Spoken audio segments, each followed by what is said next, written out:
ئاواز لەمە دکتۆر سەلاح سنجاری پزیشکی پسپۆری دڵ سەبارەت بە زیادبوونی نەخۆشیەکانی دڵ لەگەڵمانە. دکتۆر سوپاس بۆ ئامادەبوونی بەڕێستان، خۆشحاڵم لەگەڵمانی. دکتۆر، هۆکارەکانی زیادبوونی نەخۆشی دڵ چییە؟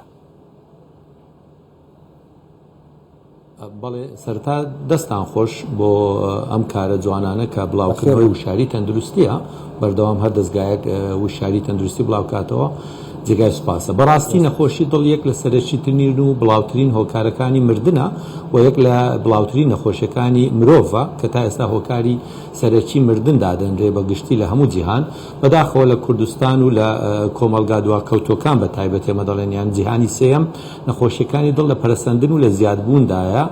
بەداخەوە دووبارە دەڵێنەوە بەشێکی سەرەکی هۆکارەکانی بڵاوبوونەوە زیادبوونی نەخۆشیەکانی دڵ نەبوونی شارەزایی با بڵێن وشیاریە لێیان.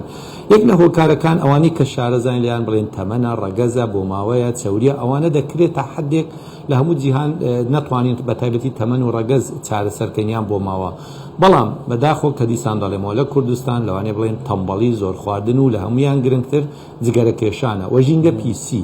جگەرە کێشان دەکرێت بڵێ یەک لە هۆکارە سەیرەکان بێت کە مرۆڤ خۆی پارە دەدا بۆی ژەهرێک هەڵمژێت. دەتوانین بڵێن ژینگە پیسی کوردستان لە ناچاریە لەگەڵ ئەم سیارە و مەسەن پاڵاوگە و کارگەکان کە دەبێتە هۆکاری دروستبوونی جگەرەیەک یان با بڵێن دووکەڵێکی بەبێ ئەوەی کە خۆم هۆکار بم لە ناچاری هەڵی مژم. بەڵام بەداخۆ دەبینین گەنجان زۆر جار هەیە، دەبینی لە هەرزانی جگەرە و ئەم ژەهرەیە زووتر دەستیان دەکەوێت ئەم ژەهرە.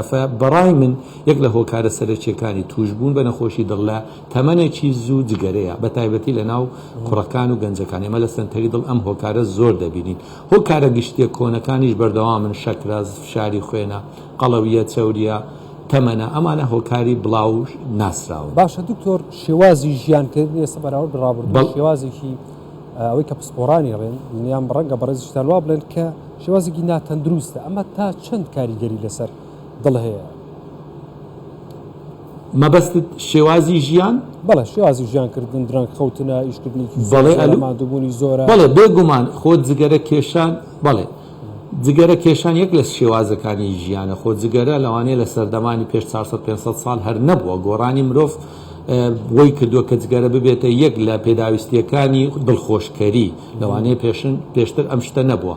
خواردن شێوازی ژیانە، لەوانەیە جاران ئەم جۆرە خواردنانە نەبووە.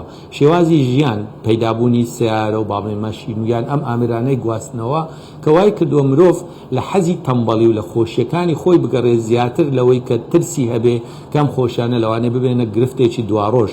بۆیە شێوازی ژیان یعنی وەک بڵێ فراهەمبوونی هۆکارەکانی گۆڕینی ژیانە لە هەبوونی یعنی ئامرازەکانی ئاسانکاری بۆ ژیان، دانیشتن، تەلەڤزۆن، مۆبایل، مەسعەد بەسەر دەکەتن.